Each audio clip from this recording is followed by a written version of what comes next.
Bine ați venit, dragilor din Zodia Balanță, oriunde v-ați afla în această lume. Sunt încântată să fim din nou împreună la o nouă lectură pentru următoarea perioadă a lunii martie, mai precis perioada cuprinsă între 9 și 15 martie. Așa că, dragii mei, toți cei care aveți nu doar soarele, ci și poate luna, Venus sau ascendentul în Zodia Balanță, această lectură este de asemenea și pentru voi, cu precizarea, desigur, de a nu uita că este totuși o lectură general colectivă, așa că vă rog să luați decât ceea ce va rezona cu voi. Desigur, dacă sunteți pentru prima dată aici pe canal, vă urez bun venit și dacă la finalul acestei lecturi simțiți că mesajele vă aduc claritate, ghidare sau liniște interioară, eu vă invit cu mare drag să vă abonați și, desigur, să susțineți acest canal printr-un simplu like. Atât abonarea cât și like-ul sunt gratuite, unicul lucru necesar este decât dorința fiecăruia dintre voi. Și, bineînțeles, înainte de a începe lectura propriu-zisă, vreau să mulțumesc din suflet tuturor celor care sunteți deja aici, care mă susțineți prin intermediul fiecărui gest de apreciere, fiecărui comentariu, fiecărui gând bun care vine din partea voastră. Așa că mulțumiri tuturor.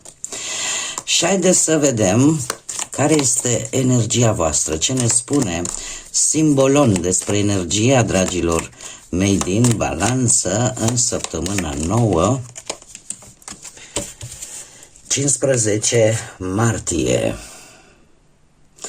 Interesant, dragii mei dragi, energia voastră este cea a regelui. Avem și cu precădere pentru cei care poate aveți și vreun ascendent în leu, dar este o energie de acțiune, o energie de a ieși în valoare, de a fi un pic poate mai individualiști.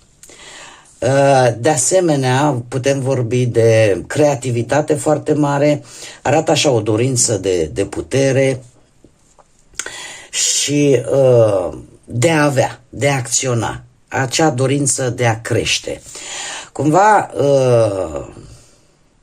în această săptămână, dragii mei din Balanță, veți încerca pe cât posibil să arătați ce puteți, să arătați ce potențial mare aveți și chiar să vi-l puneți în valoare. Probabil că aș spune că sunteți un pic mai egocentrici pentru că reprezintă energia leoniană, da, a leului, și eu aș spune că o săptămână în care ceilalți din jurul vostru, totuși, pentru voi, vor juca un rol crucial. Și mai ales atunci când va trebui să luați anumite decizii sau când va trebui poate să gestionați anumite relații, fie ele sociale sau sentimentale. Cumva, în această săptămână, personalitatea voastră va fi la cote maxime și veți încerca să ieșiți în evidență cu ceva sau vă veți redescoperi identitatea voastră, cum am mai spus, potențialul vostru. Cumva veți arăta ceea ce este cu adevărat important pentru voi și ceea ce vă motivează să trăiți, să mergeți înainte. Apare de asemenea și această tendință de a conduce, de a lidera, că vă luați viața în propriile mâini, că luați de coarne, ca să spunem metaforic, o anumită situație, veți fi foarte hotărâți, dar în același timp apare și această dorință de a arăta că puteți, de a arăta de fapt potențialul, ce anume puteți. Haideți să vedem și ce ne spune tarotul. Ce vine pentru dragii mei din Balanță în săptămâna 9-15 martie.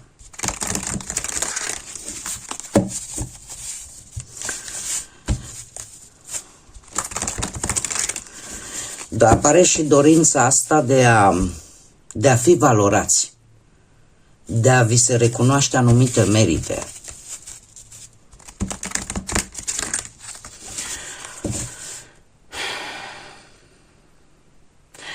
S-ar putea să, nu pentru toată lumea, acum fiecare știe cum să regăsește, dar e posibil să aveți tendința în această săptămână să fiți așa, niște mici dictatori, să vă impuneți cumva, să vă cunoașteți valoarea și să impuneți niște limite foarte dure și foarte stricte.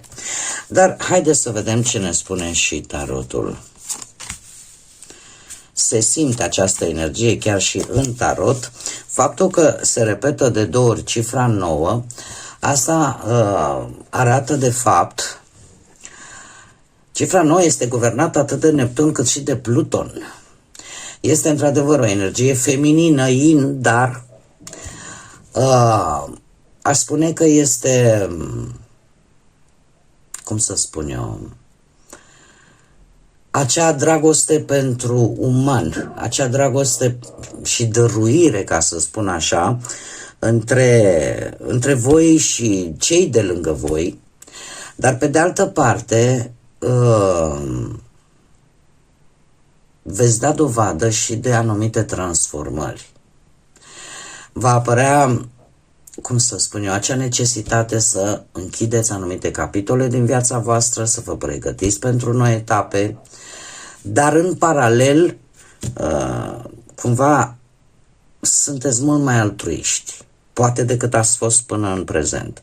Mult mai înclinați către acele gesturi umanitare, către acele gesturi în care te gândești un pic mai mult, poate la celălalt. E posibil și acest lucru, asta din ce văd eu vis-a-vis de cifra 9.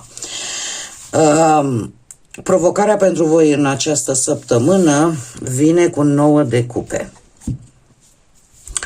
Un 9 de cupe care îmi vorbește de progres, în primul și în primul rând de progres și de stabilitate cam pe toate aspectele vieții.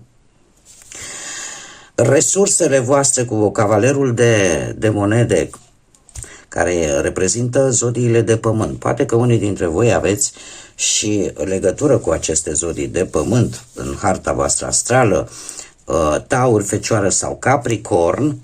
Dacă nu, resursele voastre se pare că există, sunt acolo, nu veți face lucrurile în grabă, chiar veți fi foarte meticuloși și aveți așa, cum să spun eu, o răbdare. O răbdare care, la un moment dat, e posibil să vă joace un pic de feste. De ce? Din cauza unor factori externi care vor apărea pe anumite domenii ale vieții, imediat le vom trece în revistă, dar per general așa, provocarea este de a căpăta o anumită stabilitate, de a căpăta un anumit progres vis-a-vis de o anumită situație.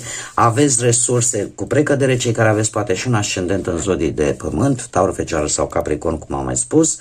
De ce? Pentru că veți fi meticuloși, veți avea multă răbdare, veți avea un comportament responsabil și eu aș spune că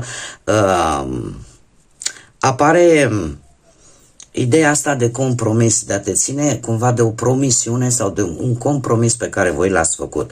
Este adevărat că lucrul ăsta nu va fi foarte ușor de făcut, cu 9 de spade aici, dar într-un final să știți că e vorba de o decizie importantă pe care trebuie să o luați, ori pur și simplu am și o altă zodie de aer, aici, zodia Gemeni, care poate avea sau nu o legătură, mai ales pe relații. Dar eu aș spune că ori o conexiune, ori o decizie crucială, foarte importantă. Aș zice că comunicarea poate cu cineva, chiar dacă aparent voi încerca să le luați pendelete, va fi ceva aici care vă va da un pic planurile peste cap, care vă va crea așa o stare de stres, dar va fi un factor extern care va crea poate o mică teamă, poate gânduri un pic negative, o stare de somn vis-a-vis de o decizie sau de o comunicare sau de o conexiune importantă pentru voi. Eu aș spune că așa, per general, cu îndrăgostiți aici, se va urgenta. Ceva se va urgenta. Haideți să le luăm cu începutul. Avem partea profesională. Partea profesională, provocarea pentru voi din ceea ce privește munca, este ca, nu știu, să aveți o anumită reușită, o recunoaștere profesională, ca poate colegii voștri, superiorii voștri să vadă adevărata voastră valoare, să vadă dedicarea, efortul vostru pe care îl depuneți pentru în ceea ce faceți fiecare, în activitățile pe care voi le faceți. De asemenea, pentru cei care aveți un obiectiv anume, da? Simțiți nevoia să fiți respectați, să vi se recunoască materializarea acestui obiectiv, sau pur și simplu vreți să, cum să spun eu, să aveți încredere poate mult mai mult în propriile voastre abilități. Unii dintre voi chiar pot avea, putem vorbi de un post, un job pentru care e posibil să fi dat un interviu și așteptați încă un răspuns. Da, probabil că sunteți un pic în așteptare, să spun așa. Cu cavalerul de monede aici, aș spune că totuși faptul că este cel mai lent cavaler ne indică această idee de a nu schimba, cel puțin nu în această săptămână, schimbarea locului de muncă. Și dacă acest nou job pe care posibil unul dintre voi chiar să fi dat un interviu, e o activitate pe care voi o cunoașteți foarte bine, lucrurile nu au cum să iasă rău. Este adevărat, 9 de spade vorbește mai mult de o așteptare destul de dificilă, dar, cum am mai spus, datorată sau din cauza unor factori externi, așteptarea asta un pic îți va da niște nopți nedormite, ca să spun așa, dar decizia, să știți că vine, chiar dacă nu va veni până la sfârșitul săptămânii viitoare, imediat, în perioada imediat următoare, avem o decizie importantă, așa cum am mai spus, în care lucrurile parcă încep să devină pozitive și e foarte posibil să realizezi, nu știu, o afacere sau acel obiectiv împreună cu poate membrii din familie, cu prieteni, sau poate deschizi o firmă cu perechea ta, da? Cumva în angrenajul ăsta, da? Cu oameni cunoscuți. De asemenea,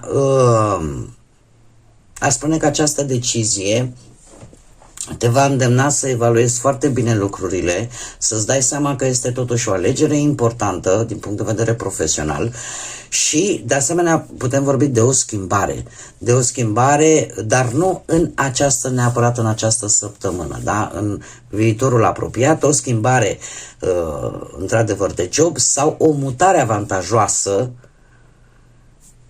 pe care poate apărea în domeniul ăsta profesional. Este într-adevăr o alegere importantă, e vorba de o așteptare, dar din câte văd eu aici, lucrurile vor merge totuși în direcția bună. Ce aș mai putea spune? Pentru voi, dragilor, voi oricum sunteți o zodie a echilibrului, a deciziilor. Cumva, atât energia simbolon, arhetipul regelui, indică oarecum momentul din această săptămână în care voi să încercați sau să vă asumați foarte clar o anumită poziție. Și asta în condițiile în care nu vreți să mai amânați sau să căutați tot felul de confirmări cumva în exterior. Ce este foarte interesant, acest 9 de cupe este o carte pozitivă și poate să aducă ca și provocare anumite dorințe foarte puternice, obținerea unor anumite satisfacții personale, dar cumva și tendința asta de a vă concentra poate prea mult pe propria voastră dorință sau pe confortul personal. Tocmai de aceea această energie ne vorbește un pic și de altruism, de a te gândi cumva și la celălalt. De asemenea, pentru alții dintre voi ar putea să ne vorbească de acea întrebare pe care, cu siguranță, cu toți, indiferent de zodie, la un moment dat ne punem în cap: ce îmi doresc cu adevărat? Cavalerul de monede arată că voi aveți o resursă stabilă, în sensul că aveți răbdare, că sunteți consecvenți, că sunteți realiști, că nu vă grăbiți, așa cum am mai spus, și că faceți pașii ăia siguri și calculați.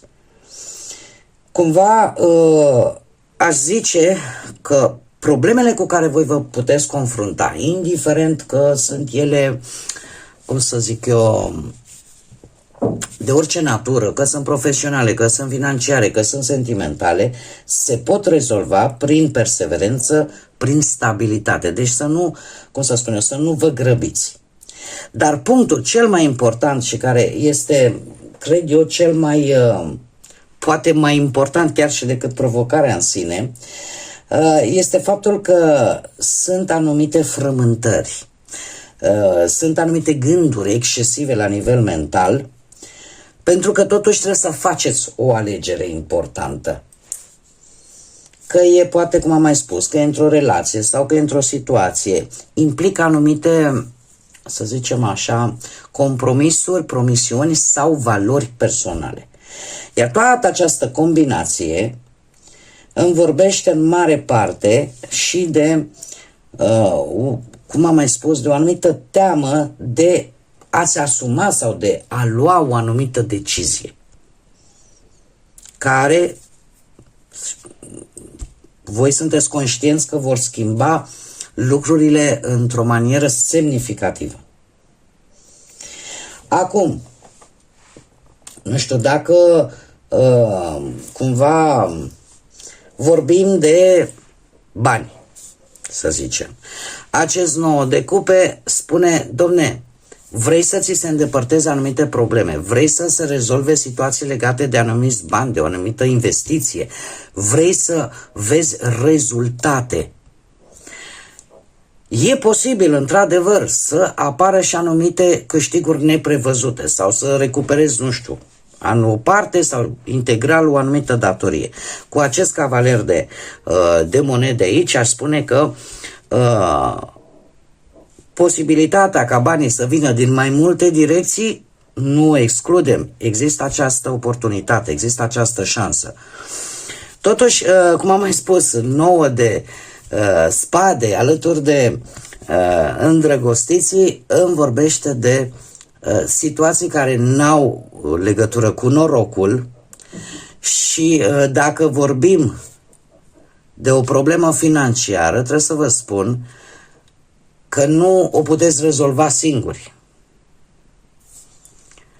Nu o puteți, sau nu puteți lăsa ca hazardul, norocul, stai că uite, vine acum și mă scoate din belele.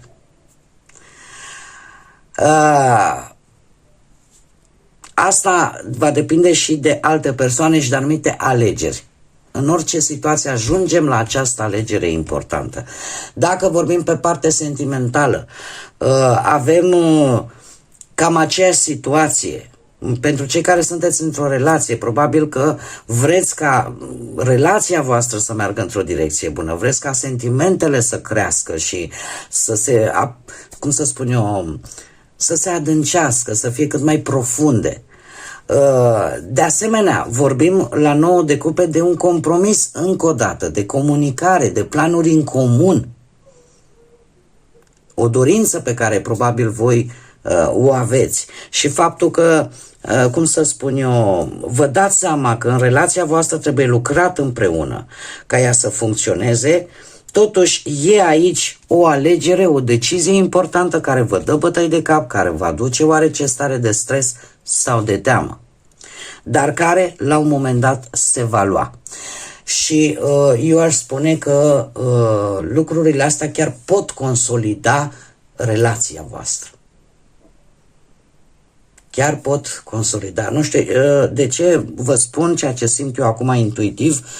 Cred că poate fi vorba în unele cazuri, adevărat, mai rar, dar în unele cazuri poate fi vorba de decizia de a avea poate un nou membru în relația voastră, un copilaș, care, trebuie să recunoaștem, în vremurile care le trăim, este într-adevăr o decizie importantă. Cei care sunteți singuri, aș spune că sunteți provocați în această săptămână să interacționați cu o mare majoritate de clase, de persoane, da, de feluri de persoane.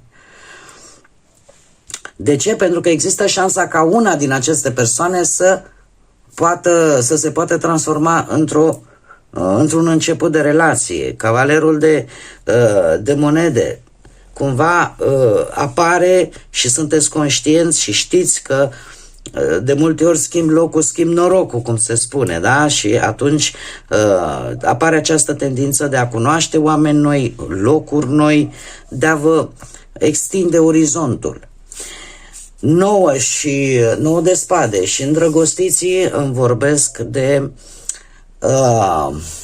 o lipsă de încredere. Există o lipsă de încredere, probabil datorită unor experiențe din trecut, și până la urmă să știți că nu este ceva rău, pentru că, cum să spun eu, de moment eu cred că atracția dintre voi va fi mai mult fizică și nu veți acorda din prima încrederea voastră, ceea ce până la urmă este firesc și natural, cum îmi place să spun. Încrederea nu vine din fabrică, trebuie câștigată prin gesturi, prin acțiuni. Așa că este o săptămână în care vreți să ieșiți în valoare, vreți să arătați ceea ce puteți, potențialul pe care îl aveți. Este adevărat cu mici stări de stres, dar asta tocmai din cauza acestei decizii, acestei alegeri importante pe care voi trebuie să o faceți. Haideți să vedem acum care este numărul vostru angelic și avem numărul 3, numărul 6, numărul 9, numărul 12 și numărul 18 sau 36. Și spune așa, uite, avem o schimbare catalizatoare. Îmbrățișează sfârșiturile ca niște oportunități pentru noi începuturi, în așa fel încât viitorul tău să fie luminos. Dragii mei, există ceva aici care va aprinde o scânteie, da? Vorbim de o schimbare catalizatoare, da? O schimbare care va împinge un nou început, ceva care se termină, dar care în același timp îți deschide alte porți. Voi, fiind o zodie care încercați în permanență să păstrați un echilibru, este atributul vostru cel mai notabil, datorat energiei balanței, poate că de multe ori schimbările bruște sau situațiile astea în care ești pus să alegi acum, aici, și care aduc posibil sfârșituri, lăsând loc pentru noi începuturi, pot să fie destul de temătoare, să vă creeze această stare de teamă, de nesiguranță, care nu vă place. Pentru că la voi toate lucrurile trebuie să fie în echilibru. Dar, așa cum bine vedem cu acest mesaj, îmbrățișați aceste lucruri. Nu vă opuneți. Suntem într-un an în care ni se sugerează acest fapt. Să îmbrățișăm schimbarea, pentru că suntem într-un an în care schimbările, indiferent că e la nivel personal, la nivel global, apar și le vedem cu toții încă de la începutul anului. Și decât să ne luptăm contra curentului, mai bine îmbrățișăm schimbarea cu determinare, cu responsabilitate și începem încet, încet să construim ceva nou. Bun, dragii mei, cam atât am avut pentru voi pentru această nouă săptămână de martie. Eu vă mulțumesc că mi-ați fost alături și până la următoarea noastră revedere, la următoarea noastră lectură, nu uitați, dragilor, nu uitați, suflete frumoase, să zburați înalt, să gândiți înalt și, desigur, să lăsați credința, iubirea, pacea să vă însoțească la fiecare pas.